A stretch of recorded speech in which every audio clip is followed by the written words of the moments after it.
these flies. What I'm going to be tying is a pattern here that I've come up with there. It's mainly through reading David Whitlocks' book on aquatic trout foods.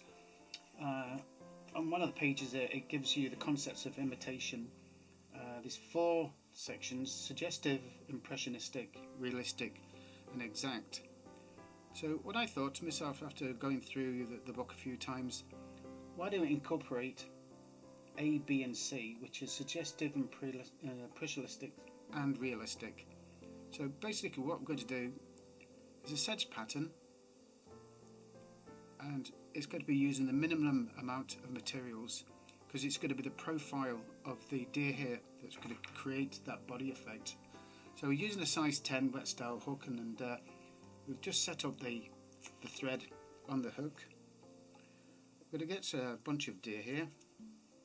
I'm just going to take out the wee flues,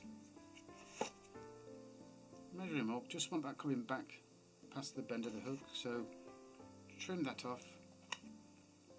And what I do is I get a bit of number 2 clear varnish, just dab it on the ends, set it on the hook, pinch and loop, tighten it, and wind all that in. We want to get this as flat as possible, this section here. So we bed all that in nice and tight. And what happens when you let that go, that deer here just flows out of proportions here. So the trick of getting this here, down, the wing down, is just going over 45, another 45 degree, come forward and tighten. Now that has brought that wing down like a sedge pattern. So once we've got that in, we're going to tie in the hackle. So I'm just using a brown hackle here, catch him in like such, and the hackle pliers. We're going to wind that hackle all the way up. So what we do, just come back slightly, come along, and as you come forward you can start to tighten up that hackle a bit more. Just coming all the way up, secure that in, trim off the waist. If anybody is considering getting books on trout patterns, life cycles, entomology, I would honestly say get David Whitlocks' Guide to Aquatic Trout Foods. Absolutely fantastic book. So I'm going to set the horns in, just catch him in, just pull back forward just a wee bit long, just trim him off. Bring the horns forward, lip finish,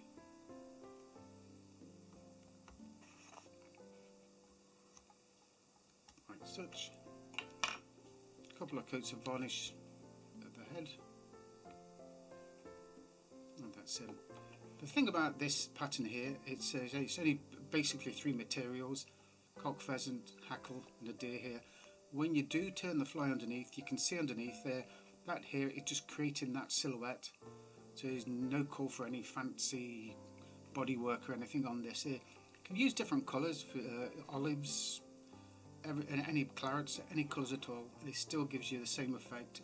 And I believe that David has hit it on the nail when he says suggestive and impressionistic. It definitely gives that impression of the food source when it's in the water. So hope you enjoy this. Yeah, a big thank you to David and his good wife Emily for being such good friends, and as we say over in Ireland, happy wrappings.